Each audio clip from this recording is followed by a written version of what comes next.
எதிர்காலம் பிரகாசமாகத்தான் இருக்கிறது, வெற்றிகரமாகத்தான் இருக்கிறது என்று வட இந்தியாவில் பலர் சொல்ல ஆரம்பித்து விட்டார். அவர் குங்கும போட்டு பார்த்த ஒன்றுமே எல்லாருக்கும் அட்ராக்ஷன் ஆகிடுச்சு, சேர்ந்துடுறேன்னு சொன்னாங்க. இப்போ நரேந்திர மோடிக்கு பெரிய ஜாக்பாட் அடிச்சிருச்சு. அவர் 2014 340 சீட் வாங்கினார். இப்போ என்னன்னா 370 சீட்டு போயிட்டார். அவர் பாஷ்யம் கன்ஸ்ட்ரக்ஷனுங்கிற சொல்கிற அந்த முதலாளி உதயநிதியினுடைய ஆணையின் பெயரில் எடப்பாடி பழனிசாமியுடன் பேசி அவங்களாம் பாண்டிச்சேரிக்கு போய் வட இந்தியாவில் குறிப்பாக டெல்லியில் விஜய் அவர்களுக்கு கிடைத்த மாபெரும் வரவேற்பு என்பது யாருக்குமே கிடைக்கல.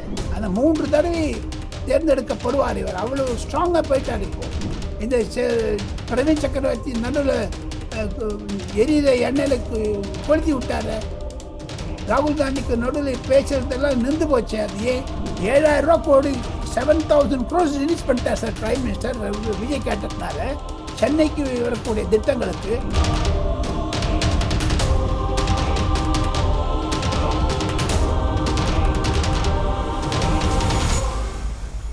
ரியல் ஒன் நண்பர்கள் உறவுகள் அனைவருக்கும் வணக்கம். இன்று நம்மோடு இருப்பவர் மூத்த பத்திரிகையாளர் டெல்லி ராஜகோபாலன் சார் அவர்கள். வணக்கம் சார். நமஸ்காரம் சார். நமஸ்காரம் சிவா. எடப்பாடி பழனிசாமி அவர்களை பொறுத்த வரைக்கும் இந்த விவசாய கடன் சம்பந்தப்பட்ட விஷயங்கள்ல தாவேக்கா எதுவுமே பண்ணல அப்படின்னு சொல்லி தாவேக்காவுக்கு எதிரான ஆர்ப்பாட்டத்திற்கு அழைப்பு விடுத்திருக்காங்க. இதை எப்படி சார் பாக்குறீங்க? திமுக அதிமுக ஒன்னா இருந்தான்னு சொல்றாங்க எல்லாருமே.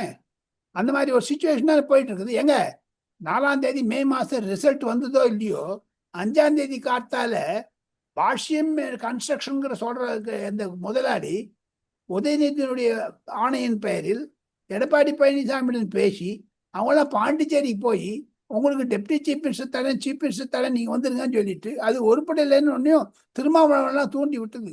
இது செய்தது முழுக்க ரெட் ஜெயிண்ட்டும் உதயநிதி தானே. அப்பொழுது செய்தவர்கள் ஜூன் மாதம் 20 தேதி வாக்கில் ஒன்னா போய் விவசாயிகள் போராட்டம், bus strike, auto rickshaw strike, taxi ஸ்ட்ரைக்லாம் பண்ணத்தான் பண்ணுவாங்க. அதில் திமுகவும் அதிமுகவும் ஒன்றாகணும். இப்போ பாருங்க, தமிழ் வெற்றி கழகத்திற்கு இன்னும் அமைப்பு வரவில்லை. தொழிற்சங்கம் வரல, மகளிர் வரல, எந்த டிபார்ட்மெண்ட்டும் வரல. ஒன்றும் மெதுவாக பண்ண ஆரம்பிக்கிறாங்க. அதுக்கு முன்னாடி ஒரு தர்ம சங்கடத்தை கொடுத்தோன்னு பார்க்குறாங்க. வட இந்தியாவில் குறிப்பாக டெல்லியில் விஜய் அவர்களுக்கு கிடைத்த மாபெரும் வரவேற்பு என்பது யாருக்குமே கிடைக்கல. அதனால தான் ஆத்திரம் அடைஞ்சுக்க. அதை இன்னொன்று சொல்லி நம்மளுடைய பேட்டியை இறுதியாக சொல்லுகிறேன் சிவா. செப்டம்பர் மாதத்தில் பேரறிஞர் அண்ணாதுரை படித்த பல்கலைக்கழகம் ஏல் யூனிவர்சிட்டியில விஜய் அவர்கள் சொற்பொழி கொடுக்க இருக்கிறார்கள். தமிழ் வெற்றி கழகம் எப்படி வெற்றி பெற்றது என்று, தமிழகத்தில் எப்படி திமுக தோல்வி அடைந்தது என்று, எப்படி அதிமுக தோல்வி அடைந்தது என்று, தமிழகத்தில் ஒரு புது சரித்திரம், புது சுதந்திரம் கிடைத்ததாகத்தான் நினைக்கிறார்கள். மேல் நாட்டில் படிக்கக்கூடிய, ஆங்கிலத்தில் படிக்கக்கூடிய, தமிழ் இன்ட்ரெஸ்ட் இருக்கக்கூடிய ஏல் யூனிவர்சிட்டி படிக்கக்கூடிய PhD ஸ்டூடெண்ட்ஸ் எல்லாம். அதற்கு ஏற்பாடு செய்வதற்கு காங்கிரசுடைய MP பிரவீன் சக்கரவர்த்தி தான் அது ஏற்பாடு செய்கிறார். ஆக மொத்தம் செப்டம்பர் 18, 19, 20 பேரறிஞர் அண்ணாதுரை பிறந்த மறுநாளே இவர் ஏல் யூனிவர்சிட்டிக்கு போறாரு விஜய். அப்பெல்லாம் என்ன பண்ண போறாங்க திமுக? பேரறிஞர் அண்ணாதுரை படிச்ச காலேஜ்லேயே போய் இவர் பேச போறாரு. என்ன ஆகுது அப்போ? இது மாதிரியான ஒரு புரட்சி தமிழக மக்கள் விஜய்க்கு கொடுத்தது முதல் தடவை. நான் இன்னமும் சொல்றேன், அந்த 3 தடவை தேர்ந்தெடுக்கப்படுவார் இவர். அவ்வளவு ஸ்ட்ராங்கா போயிட்டார். இப்போ சரி, இப்ப விஜய் அவர்கள் இப்ப கர்நாடகா செல்லும் போது அங்க கருப்பு கொடி காண்பிக்கப்பட்டிருக்கு. ஏதோ ஒரு அமைப்பினர் கருப்பு கொடி காண்பிச்சிருக்காங்க.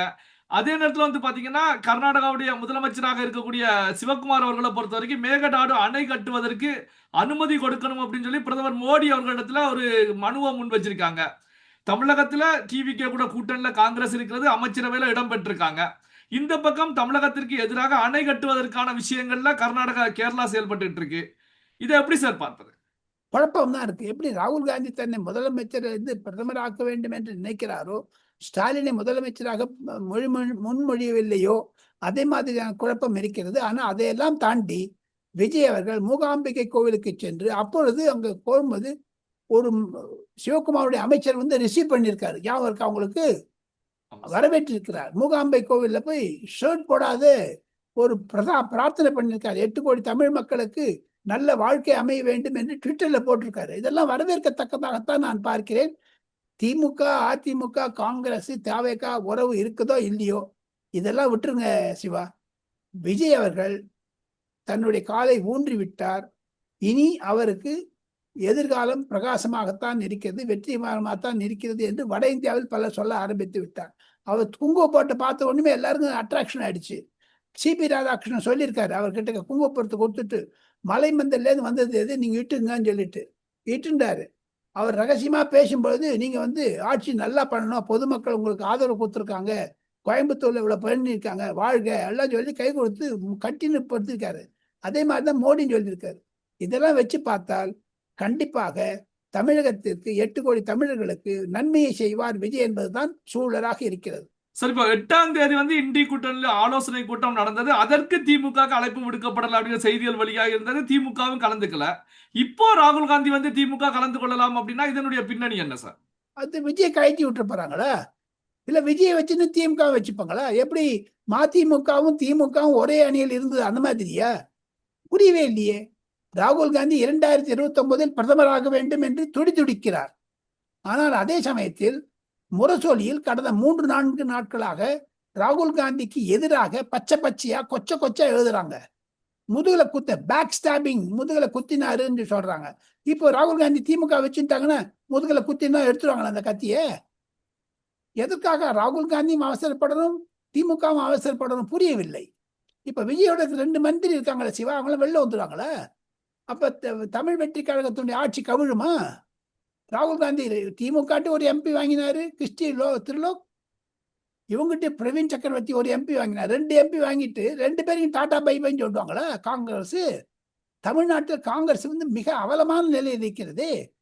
அடுத்தது Manik Thakur chief minister, BJP Tamil Nadu Congress கமிட்டியின் தலைவராக செல்வ பெருந்தகை மகள் கல்யாணத்துக்கு பிறகு அவ தான் வரப்போறாங்க. அப்போ வந்து திமுகவிற்கு எதிர்போக்கு இருக்குமா, ஆதரவு போக்கு இருக்குமா? மாணிக் தாக்கூர் ஜோதிமணினால் தானே திமுக காங்கிரஸ் உறவு பிரிந்தது. இந்த பிரவீன் சக்கரவர்த்தி நடுவில் எரியிற எண்ணெயில கொளுத்தி விட்டாரு. ராகுல் காந்திக்கு நடுவில் பேசுறதெல்லாம் நின்று போச்சு. அது ஏன்? ராகுல் காந்தி தேர்தல் பிரச்சாரத்தில் வராது இருந்தாரு, இப்ப வருவாங்களா? ஆகஸ்ட் மாதம் 4ஆம் தேதி ஹைதராபாத்தில் நடக்கக்கூடிய கூட்டத்துல ஸ்டாலின் திருப்பி போவாரா? இது நடுவே பாஜகவுடன் திமுக பேச ஆரம்பித்தது என்று அவங்க பயந்துட்டாங்க. வேற ஒண்ணுமே இல்லை. பொடுகு நாட்டுல போய் கர்நாடகால பிரகலாத் ஜோஷி, கிரண் ரிஜிஜுவை, உதயநிதியும் கனிமொழியும் மு.க. ஸ்டாலின் சந்தித்தார்கள் ரகசியமாக. நாங்க ஓட்டு போடுறோம் சொல்லியிருக்காங்க. 1 நேஷன் 1 போல், உமன்ஸ் பில்லு, டீலிமிட்டேஷன் எல்லாத்துலயும் ஒத்துன்னு இருக்காங்க. இதெல்லாம் பார்த்துதான் ராகுல் காந்தி பயந்து போயிட்டு திமுக கள்ள உறவு வச்சுக்கணும்னு பாக்குறாரா? அப்ப விஜய் கழட்டி விட்டுருவாரா? விஜய் புரிஞ்சிக்க மாட்டாரா? விஜய் வந்து மோடியோட கிட்டக்கந்தானே தமிழ்நாடு நலனுக்காக பண்றார். விஜய் ஓப்பனா சொல்லிட்டாரு, ராகுல் காந்தி எதிர்க்க நான் வந்து டிரான்ஸ்பரண்டா இருப்பேன், வெளிப்படையாக இருப்பேன், மோடியையும் பார்ப்பேன், விஜயும் பார்ப்பேன், ராகுல் காந்தியும் பார்ப்பேன், எனக்கு தமிழ்நாடு முக்கியம். ஏங்க 7,000 கோடி 7,000 crores ரிலீஸ் பண்ணிட்டார் சார் பிரைம் மினிஸ்டர் விஜய் கேட்டதுனால. சென்னைக்கு வரக்கூடிய திட்டங்களுக்கு ஸ்டாலின் போனது, ஸ்டாலின் இருந்து ரிமோட் கண்ட்ரோல்னாரு. லேடியா மோடியா நாங்க ஜெயலலிதா. ஏன் விரோத போக்கு? விஜய் அவர்கள் சமூகமாக சுமூகமாக சோசியல் ஜஸ்டிஸை நாங்கள் நிலைநாட்டுகிறோம் என்று சொல்ல பொழுது பாஜக எங்களுக்கு கொள்கை எதிரின்னு சொன்னார், உண்மை. ஆனா மோடி பிரதமரை எதிரின்னு சொல்லலையே அவரு. இன்னைக்கு பிரைம் மினிஸ்டர் கையெழுத்து போட்டாலும் 7,000 கோடி வந்தது, ஸ்டாலின் போட்டா 7,000 ரூபா வருமா? இந்த பதிவுல நீங்க கொடுக்கக்கூடிய அந்த அப்டேட் என்ன சார்? அப்டேட் ஒன்னே ஒண்ணுங்க. காங்கிரஸ் கட்சி 2029 லோக்சபா தேர்தலுக்கு முன்னதாக திரிணாமுல் காங்கிரஸ் உடைந்து தனியாக வந்து விட்டது. ஒய்எஸ்ஆர் காங்கிரஸ், சரத்பவாருடைய National Congress party, NR Congress, G K. Vasan Congress என்று இருக்கக்கூடிய அனைத்து கட்சிகளையும் ஒன்றாக்க வேண்டும், ஒரு கொடை கீழ் வர வேண்டும் என்று ஜெயராம் ரமேஷும் மற்ற தலைவர்கள், திக்விஜய் சிங் போன்றவர்கள் எல்லாம் முயற்சி செய்கிறார்கள். ராகுல் காந்தியுடைய ஆணையின் பெயரில் ராகுல் காந்தி நினைக்கிறார் 2029 அவர் பிரதமராக முடியும் என்று. ஆனால் அவர் தந்தை தாய் சோனியா காந்தி சொல்லுகிறார்கள், மற்ற கட்சிகள்லாம் விட்டுருங்க. திரிணாமுல் காங்கிரஸ் ரொம்ப மோசமா போயிடுச்சுங்க, கட்சி உடஞ்சிடுச்சுங்க. 29 எம்பியில 21 பேர் வெளில போயிட்டாங்க, ஒரு ஆள் செத்து போயிட்டார் வேற.